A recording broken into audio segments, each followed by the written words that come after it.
Hey everyone, welcome to another episode of the DLC Drop Podcast. Today it's my pleasure to welcome Jesse Iwuji. He has an inspiring, amazing story about becoming a U.S. Naval officer, then a professional NASCAR driver and team owner alongside Emmett Smith. He's going to talk about the opportunity generating system that they are creating and how they're bridging the gap from simulator racing to professional physical motorsports. Let's talk to Jesse. Drop in the untold stories of industry leaders, influencers, and insights on future innovation. I'm John Davidson, and this is the DLC Drop Podcast. All right, welcome to another episode of the DLC Drop Podcast. Today, it's my pleasure to welcome Jesse Iwuji. Jesse is an inspirational figure who has accomplished a ton and isn't done accomplishing these things. I just love what you're doing, Jesse. You are a professional NASCAR driver. You're a co-owner of a team. You're an actively serving U.S. Naval officer, and you're a co-founder of an Esports, the eRacing Association. I'm surprised you have enough time for the podcast. Thank you for joining us. Thank you so much for having me on the show. And that's actually just everything you just mentioned is maybe half of the things I do. As someone who has my hands in a number of things, I can relate to that, and I think it's incredible. Why don't you help our audience understand, how did this journey start, and kind of take us a summary of how you got to where you are today? Yeah, so the journey's definitely been different than most of the other drivers and stuff in NASCAR. Most drivers start off racing, go-karts, and then move on to other different forms of racing and start working their way up different series, whether it's in NASCAR or Formula One or IndyCar or whatever other racing. That's a typical trajectory. But for me, I did not come from a family that had anything to do with racing. I didn't come from a family that had a ton of money to even get me into racing or anything like that. I took a football journey in my life. So originally I'm from Dallas, Texas. Both of my parents are immigrants from Nigeria. They came over from Nigeria to the U.S. with not much, but they were able to grind really hard to build their lives, slowly elevate their lives. They didn't want to end where they started. Even though they came here with nothing, they weren't going to end here with nothing. So while watching my parents continue to elevate their lives and our lives, I learned a lot from that. And, they taught us something that their parents taught them, which is when you have kids, your kids need to end up being better than you. They need to end up having more, achieving more, and just being overall better. Like if your kids aren't better than you as parents, if they don't end up being better than you, then you failed them. Wow. You got to put them in a position to be able to become much more than you were. But you got to, at the same time as a parent, grow to be much more than what your parents were, right? So right. Like there should be no stagnant anything. Like it should always continue to elevate higher and higher. And, one day when I have kids, I want to make sure that they're better than, me, a lot better. I don't know. Maybe they'll become the president of this country. I don't know. Yeah, don't rule it out. So anyways, I went the football route. Obviously being from Texas, football is like the biggest thing in Texas. So grinded really hard to get better and better at football. I wasn't good at first, but I knew if I was going to get good, I needed to put in maximum effort, energy, focus, concentration, and have maximum faith so that I could get myself to the level I wanted to be at. So played in middle school, played in high school, slowly got better and better throughout high school. And I let my effort be what was going to elevate me, even though I didn't have all the skills necessary at first. I could get the skills by putting in the big effort. Eventually, I started getting recruited by a few schools once I got to my junior year, senior year, to go off and play college football. And one of those schools was the Naval Academy. I looked at it as a really good opportunity to go to a great school, get a great education, and then when I graduate from there, be able to serve as an officer in the United States Navy. So it was just a win in all different directions, and the football team was really good. So that helps. Decided to go to the Naval Academy, played football there all 4 years. Also ran track while I was there as well. And when I graduated, became a surface warfare officer in the Navy, which put me on the ships. While on the ships, I was stationed in San Diego, but I went on a couple different deployments going all around the world, mainly spending a lot of that time in the Middle East. And in between the deployments and in between my underways with the ships, I was when I would be back home in San Diego, I liked cars a lot. I liked going fast, so I bought a fast car. Actually, bought two fast cars, and would take them to tracks. And I would do these open track days where anybody could take their vehicle to the track and drag race it at the drag strip, or go to a road course track and do an open track day there. And as I started developing some skills doing that, one day I just had this crazy idea that I could become a professional race car driver. And Wow. I had a whiteboard on my wall and I had some goals written down on it. I pulled the whiteboard off, erased whatever I had on there, and wrote one big goal: become a pro driver. And that's where my journey began, to start going after this racing goal. I knew I didn't know where to go, what to do, but I knew I was a resourceful person. So I started doing research online to figure out, okay, from an outsider coming in, what gets someone into racing, what keeps them in racing, what allows them to be able to be successful there, and also what gets people out of racing, right? I wanted to learn. So I spent a lot of time doing that. And as I was doing the research, I put together all the different data points and started understanding, okay, this is what I got to do to get to where I want to go in racing. And I knew I was going to be starting with pretty much nothing, but I knew I could build myself into something, right? This is a land of opportunity. So I just used knowledge and skills and resources that I learned while in the military, while playing football, while being at the Naval Academy, all that stuff. And I applied it towards my journey towards becoming a driver. And one thing led to another, where I slowly, I found teams to start testing with, and I found teams to start racing with, and I found ways to find money to pay for this all, because racing isn't free and it's not cheap. No. I had to do all this stuff. It's in a way, getting into racing is like starting a startup business. You got to find the funds, and then you got to create everything, right? So I had to do that, and through a lot of grinding over the years, started working my way up the ranks, and then eventually I got to a point where I was like, hey, if I really, really want to get to the top level, I need to start my own team so that I can be in more control of my destiny instead of letting other teams be in control of my destiny. And last year we made the announcement that we were starting our own racing team, and we're partnered with Emmett Smith on the venture, and a couple other partners. And we were able to bring on board some, great sponsors like Equity Prime Mortgage, Coca-Cola, Chevrolet, and a few other folks who have jumped in to assist on this journey. And it's been great being able to, ride through the waves of this year. We've had ups, downs, but we're continuing to grow as a team and get better as a team. I've been learning a lot, not only from the driver's side, but also the ownership side. And it's been interesting, but it's been a wild journey. And outside of all the racing and still serving in the Navy, I'm in the reserves now. But outside of all that stuff, I have some other businesses. I put on drag racing events. I invest in real estate.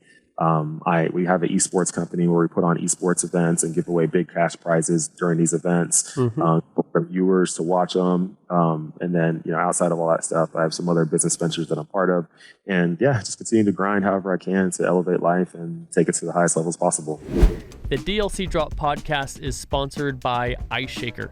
I've been a huge fan of this brand for the past few years, ever since I met founder Chris Gronkowski. What I love about this product is the brand story, the functionality, and the customization. iShaker is a Shark Tank company invested in by Mark Cuban and Alex Rodriguez, owned by NFL players Rob Gronkowski and Chris Gronkowski. I love using my iShaker anytime I'm driving to the podcast studio, I'm going skateboarding, or I'm at the gym. No matter what I'm doing, it just does a great job of keeping my drinks hot or cold. The customization for iShaker is something that's super unique. You can get any name, just about any logo engraved onto your iShaker and delivered to you within just 3 to 5 business days. Get your own DLC Drop branded iShaker at iShaker.com/DLC Drop. Save 20% on all iShaker products with the discount code DLC Drop. Wow. That is quite a vision that you've had, and I love just your perseverance of, you see obstacles ever since football in high school, right? That like, hey, I've got this thing I want to do. I can't do it yet. I'm going to work until I get there. It does sound like that vision comes from your parents, who sound incredible. In addition to that, you named that the Navy really helped you apply skills or taught you skills that you could then apply to make your driving pursuits successful. What were some of those things that were key that you learned in the Navy that enabled you to be successful in driving? Yeah, I would say number one really is figuring out a way to not make excuses, right? So like we all go through whatever test in life that we're going through. Things will be hard. Things will happen to us along the way. But at the end of the day, you can't make any excuses. You got to be able to push forward. If something good happens, I'm like, thank you, God. If something bad happens, I'm like, sorry, God. Like I screwed up somehow, some way, even though everything was always meant to be, right? However it goes, we're putting consistent, constant energy towards it in a good, positive way. As long as you're staying faithful the entire time. And, as long as you just continue belief that you'll make it happen, whatever happens, good or bad, it was meant to happen. It's all part of the journey. But while doing all that stuff, you got to stay ridiculously resourceful, right? When you don't have something, it doesn't mean that you can't ever get it. It just means you got to figure out how to get it, right? You got to figure out who can I talk to? Who can I get in contact with? What can I go do? What can I research? Whatever it is, figure out a way to get it. Message to Garcia is this little book that we got at the Naval Academy. And it basically taught us about like, there was this guy and he needed to get some message to this person. And he was in battle and combat and war, and he had no direction on where to go or what to do, but he just had to get the message to Garcia. So he had to be resourceful as hell to make it happen, and he did. So we learned that very early at the academy. Even though you're not given everything, you're not given all the pieces to the puzzle, it doesn't matter. You still have to make it happen. So that's what we do. And I've applied that to the racing side. I just became resourceful. I didn't have the experience to become a racing driver. I didn't have the money. I didn't have whatever I need to do. I didn't have any of that to start. Doesn't matter. Like the vision's in my head that was going to happen. So I mean, it's going to happen as long as I put consistent energy towards it every single day. I insanely and obsessively believe that it's going to happen. And I have unwavering faith the entire time that no matter what's going to happen, as long as I continue to put the energy towards it on a daily basis. Wow. What are some of the things you put into practice with self-belief?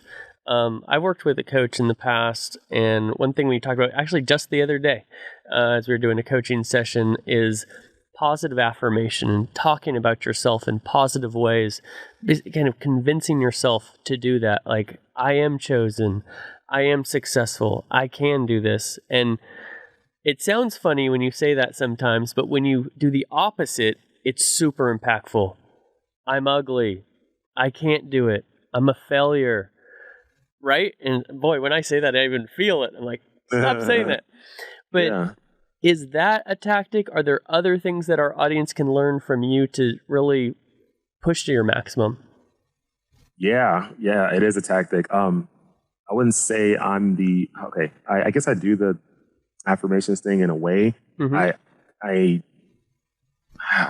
do it, I guess, but not the way that most people do it, right? Like I do talk about I don't really talk about myself. I'm not like, hey, I am this, I am that, blah, blah, blah, all that stuff. I don't really do that. But what I do positively affirm the process and the end destination. Like this will happen, this will happen, this will happen. I just confirm that all the stuff I saw or I see along the way is going to happen. I guess I do that, right? I don't really positively affirm myself.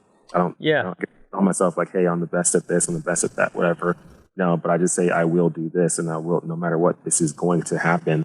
So I guess I positively affirm the journey, if that makes sense. Yeah, it's a little less focus on yourself, and it's more on what your it could include a team, other people. It's probably a more humble approach than saying I'm awesome all the time. Because I know that my mind is like ridiculously like powerful. Yeah. And I can just manifest things and make things happen. Not just by thinking about it, but by thinking about it because I saw it and then putting energy towards it and having faith that it's just going to happen. Because I'm putting energy towards it and because I saw it. So, because of that, that's why I don't really got to tell myself that I'm like, awesome or blah, blah, blah, whatever. I don't need to, because I need to positively affirm all the other stuff. There's stuff that's like not literally in my hands that I need to affirm. I'm not worried about me. I know what I can do. Yeah. I just need to affirm the rest of the stuff that's not necessarily always in my hands or in my control. I got to bring it into my control by affirming that it's going to happen. I like that. One thing that's amazing about your story and what you're doing just recent in the last year or two is this partnership with Emmett Smith, the ownership of a NASCAR team. And motorsports does not have great diversity, great representation with minorities. And I've watched a bunch of interviews of you to be ready for this one. And one thing that I really took from your interviews, you and Emmett Smith being interviewed, is changing through ownership. You talked about being in control of your own destiny. Motorsports is super expensive to get into as a young person. So people of any color might have a lot of trouble getting into it if they're coming from lower income housing, or you don't see anybody who looks like you doing this, right? So it doesn't even cross your mind. Talk a little bit about what you and Emmett are doing together and the opportunities you're providing in motorsports. Yeah. So by having ownership, we help, or we're basically able to help control our destinies, right? We don't have other people controlling our destinies. And by doing that, we also can be able to provide opportunities to others who might not feel like they have any type of handle on their destinies because of whatever outside factors and forces. It could be not having the right resources, having this, having that. And maybe they haven't creatively figured out a way to make all that stuff happen. But by us having ownership, maybe we can figure it out for them. But we wouldn't be able to do it without owning a team. So that's why it was super important to be able to start this team, get it going. Obviously, we can't do everything in one day. I'm going to slowly continue to build opportunities for people over the years, and we're really going to become a opportunity generating system. And once we really get to the point of where I know we can be, it's going to be awesome. Like, we're going to be able to do so many things for people who maybe haven't figured out that last puzzle piece, and we'll be able to help them. Because at some point, like, we all needed some help. Everyone needed some type of, in a way, Kickstarter to get them going in whatever direction, or to keep them going in a certain direction. That's right. We might become the Kickstarter we're probably going to become the Kickstarter for a lot of people. We're going to be a catalyst to help others grow into whatever they're supposed to be, whatever it is. We're going to get there, but we couldn't do it without ownership, and that's why it's super important. I love that opportunity generation system perspective. A lot of times I can relate to it when starting a new podcast or starting a new business or something. There's this hump you kind of have to get over, and it's not like everything's figured out after that, but sometimes there's this hump that once you get there, or once you get beyond that, things just get easier, whether that's funding, whether that's building a team. And it sounds like you guys are helping to kind of fast track and get people over this hump. So whatever they do best, the way that they were designed, they can do it. They can reach their maximum potential like you're doing. Yeah. No, for sure. And yeah, everyone needs, like I said, everyone needs that kickstart in some way, whether it's to start or to keep going.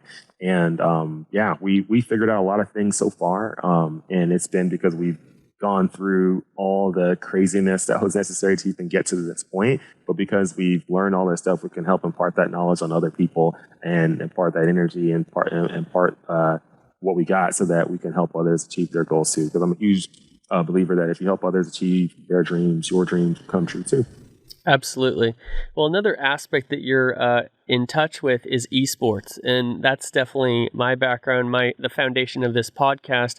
I think it's so cool that sim racing directly translates to the track. And a lot of people don't realize that, and that can greatly help lower barriers to entry, which can result in more diversity in the motorsports space. Share a little bit about what you're doing with what is it called? The eRacing Association. eRacing Association. Thank you. Yeah. So what we did was we knew how expensive racing was, and we know sim racing, like virtual racing, has been growing.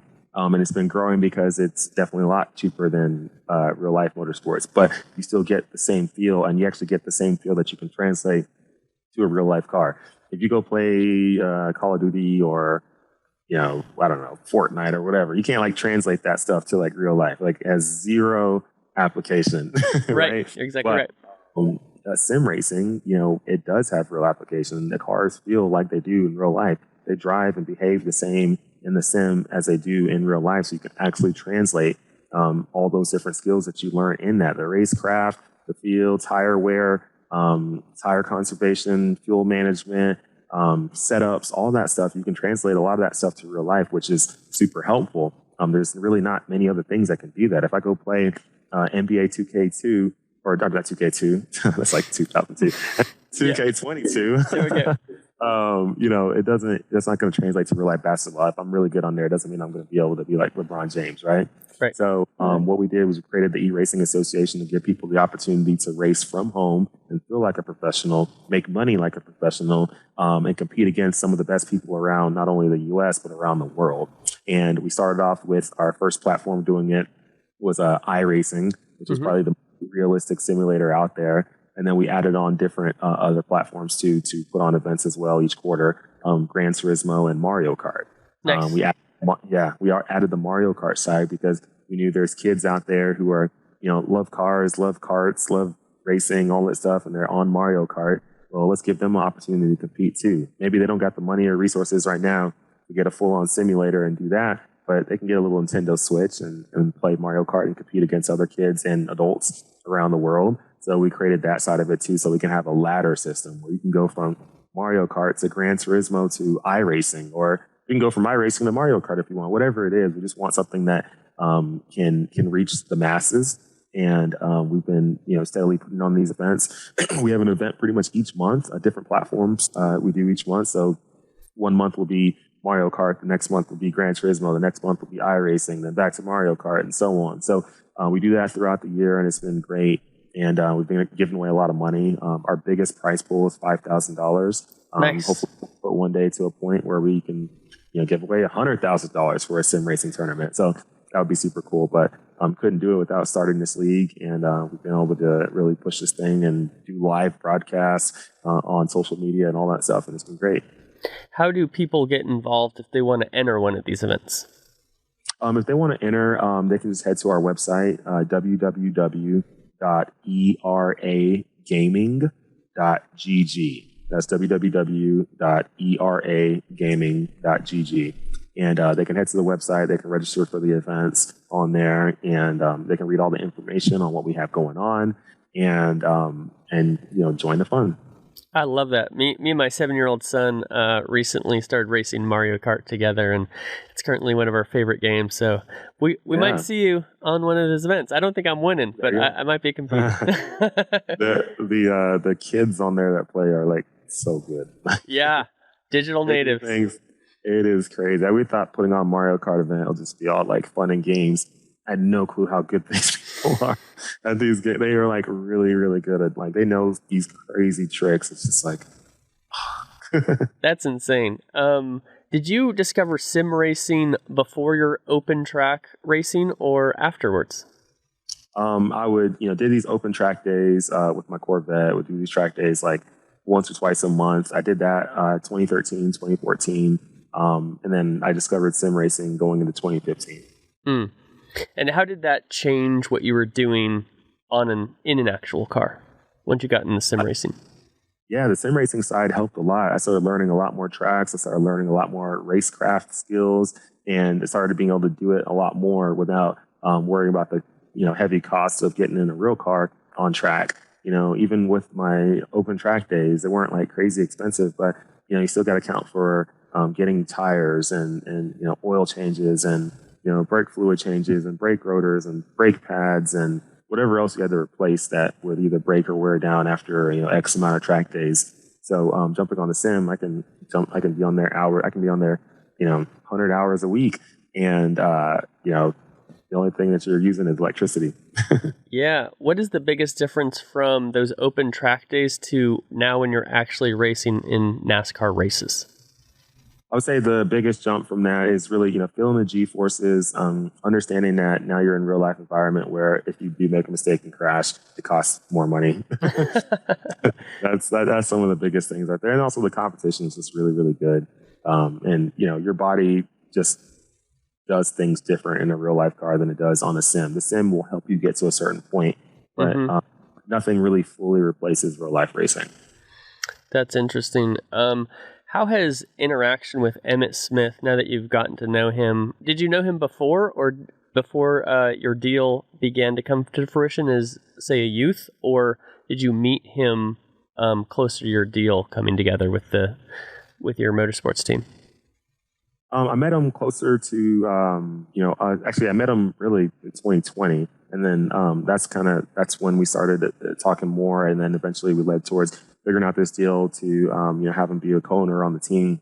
Mm-hmm. And, really he just believed in everything that we were looking to do, which was, get this race team going in NASCAR, have ownership in NASCAR, be able to create this opportunity generating system, be able to create programs where we can help transitioning service members, be able to create programs where we can do things for kids who are dealing with life-threatening illnesses.